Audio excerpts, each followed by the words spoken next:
연봉 2,400만 원이라는 수치는 사실상 생활비로 버티기조차 빠듯한 수준입니다. 한 달로 계산하면 세후 180만 원 정도 월세나 관리비, 교통비, 식비를 내고 나면 남는 게 거의 없는 구조입니다. 주변 사람들과 비교하면 더 위축되기도 하고 이 돈으로 내가 어떻게 미래를 준비하지? 라는 불안감이 항상 따라다니죠.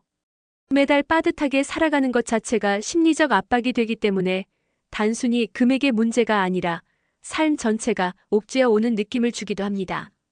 먼저 이 상황에서 내가 힘든 게 당연하다라는 사실을 인정하는 것이 필요합니다. 지금의 어려움은 게으름이나 무능력 때문이 아니라 구조적으로 팍팍한 현실에서 비롯된 것이니까요. 그렇다고 여기서 멈출 수는 없겠지요. 힘든 상황일수록 짧은 호흡과 긴 호흡을 동시에 가져가는 전략이 필요합니다. 짧은 호흡은 당장 매달 버틸 수 있는 방법을 마련하는 것이고, 긴 호흡은 장기적으로 소득을 올리고 안정적인 삶으로 나아갈 기반을 쌓는 것입니다. 먼저 짧은 호흡부터 이야기해 보겠습니다. 가장 먼저 해야 할 일은 지출 구조를 세밀하게 들여다보는 것입니다. 이미 아끼고 또 아껴서 줄일 데가 없다고 생각되지만 실제로는 기록을 통해서만 보이는 사각지대가 있습니다. 통신비를 알뜰폰으로 바꾼다거나 구독 서비스를 정리한다거나 외식 빈도를 조금만 줄이는 것도 작은 차이를 만듭니다. 단순히 아끼자는 게 아니라 불필요한 새는 구멍을 막아야 더 이상 적자가 쌓이지 않습니다. 동시에 부채 구조도 점검해야 합니다. 혹시 대출이나 카드값이 있다면 이자율이 높은 순서대로 우선 정리해야 합니다. 생활비를 줄이는 것보다 이자 부담을 줄이는 것이 훨씬 효과적일 때가 많습니다. 만약 상황이 어렵다면 신용회복위원회 같은 공적 제도를 알아보는 것도 방법입니다. 부끄러운 일이 아니라 더 큰 손실을 막기 위한 현명한 선택입니다. 이제 긴 호흡으로 넘어가 보겠습니다. 사실 연봉 2,400만 원으로는 장기적인 안정이나 자산 형성이 불가능에 가깝습니다. 결국 소득을 늘리는 길을 찾아야 합니다. 회사에서 연봉 인상을 기대하기 힘들다면 이직이나 직무 전환을 고려해야 합니다. 이 부분에서 많은 사람들이 두려워합니다. 내가 다른 일을 할 수 있을까? 지금도 힘든데 새로운 도전을 할 수 있을까? 하지만 현실은 분명합니다. 지금의 구조로는 10년 뒤에도 상황이 크게 달라지지 않을 가능성이 높습니다. 그러니 조금이라도 젊고 체력이 있을 때 새로운 가능성을 찾는 게 필요합니다. 소득을 늘리는 방법은 크게 두 갈래입니다. 하나는 본업에서 경쟁력을 키워 이직이나 승진을 통해 연봉을 올리는 것, 또 하나는 부업이나 사이드 프로젝트로 추가 수입을 만드는 것입니다. 본업의 경쟁력을 키우려면 자기 개발이 필수입니다.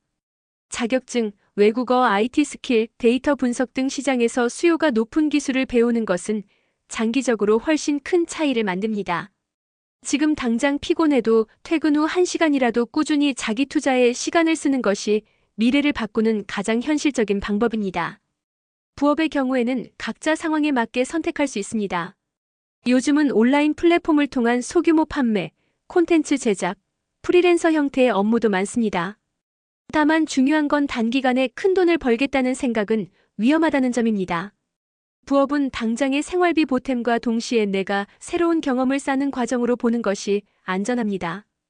그리고 절대 간과해서는 안 되는 부분이 있습니다. 바로 마음의 회복력입니다. 경제적으로 힘든 상황이 오래 지속되면 자존감이 무너지고 스스로를 실패자처럼 여기게 됩니다. 하지만 돈이 적다고 해서 당신의 가치가 낮아지는 것은 아닙니다. 중요한 건 나는 여전히 더 나아질 수 있다라는 믿음을 붙잡는 것입니다. 지금의 어려움은 영원하지 않다는 것을 기억해야 합니다. 오히려 이런 상황 속에서 버티고 고민하고 방향을 찾으려는 지금의 노력은 앞으로의 삶을 훨씬 단단하게 만들어줄 자산입니다. 마지막으로 강조하고 싶은 건 시간은 당신의 편이라는 겁니다. 당장은 2,400만 원이 버겁지만 지금부터 매일 조금씩 방향을 틀어놓으면 5년, 10년 뒤에는 전혀 다른 지점에 서 있을 수 있습니다. 아끼는 습관, 자기 개발, 새로운 기회에 대한 시도, 그리고 무엇보다 자신을 포기하지 않는 마음가짐. 이 네 가지가 함께할 때 지금의 힘겨움은 분명히 새로운 출발점이 될 것입니다. 경제적으로 힘든 상황이 오래되면 사람은 돈 문제 자체보다 그로 인한 심리적 압박 때문에 더 고통을 느끼게 됩니다. 나는 뒤처지고 있다. 내가 이렇게 사는 게 정상일까라는 생각은 단순한 불안이 아니라 자기 존재에 대한 의심으로 이어지기도 합니다. 그래서 이럴 때 필요한 건 돈만이 아니라 마음을 지탱해줄 기반입니다. 나 자신을 지키는 힘이 있어야 돈을 모으고 버는 일도 가능하기 때문이죠. 먼저 강조하고 싶은 건 관계의 힘입니다.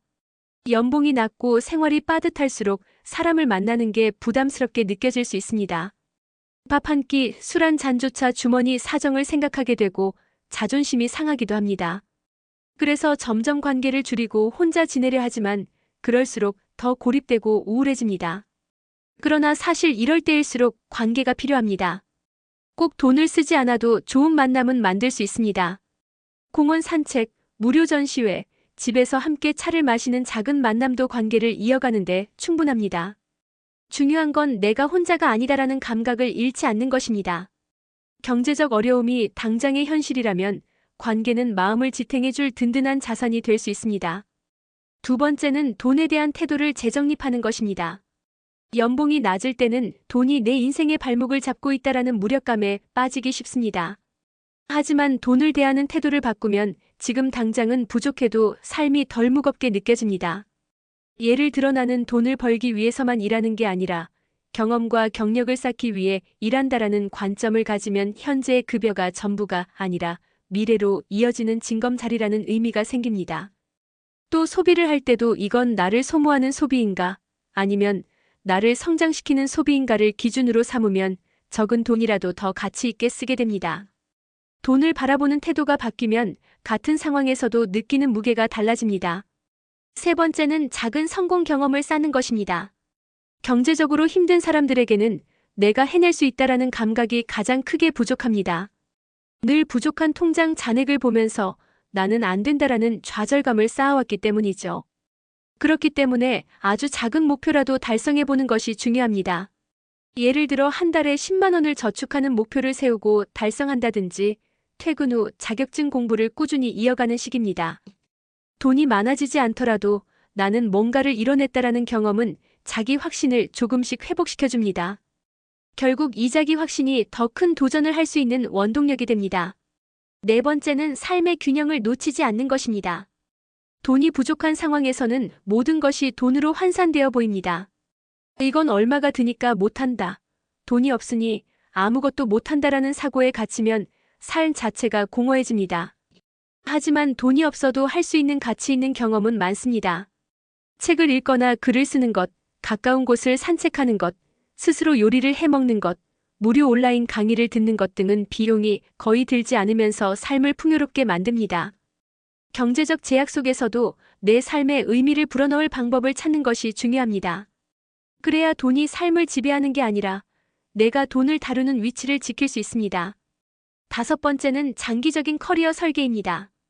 지금 당장 눈앞의 어려움에만 매달리다 보면 5년 뒤, 10년 뒤에도 같은 자리에 머무를 가능성이 높습니다. 연봉 2,400만 원에서 벗어나려면 장기적인 관점에서 커리어 전략을 세워야 합니다.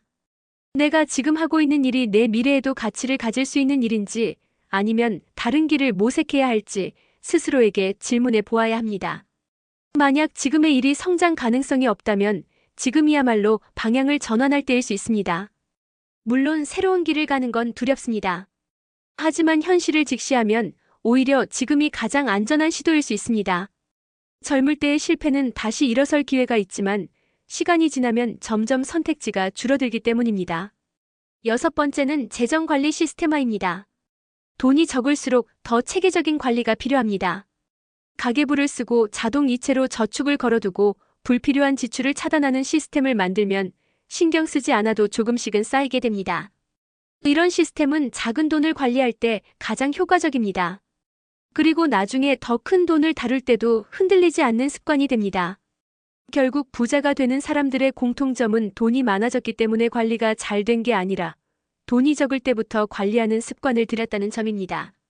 마지막으로 무엇보다도 중요한 건 희망을 잃지 않는 것입니다. 연봉이 낮고 생활이 빠듯하다고 해서 내 인생이 거기서 끝나는 건 아닙니다. 오히려 지금처럼 팍팍한 상황에서 버티고 길을 찾는 경험은 나중에 더 큰 자산이 되었을 때도 흔들리지 않게 해줍니다.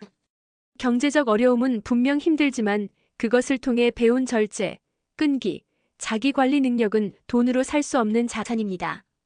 그러니 지금의 고통을 단순히 불행으로만 보지 말고 미래의 내가 더 단단해지는 과정으로 바라보면 좋겠습니다.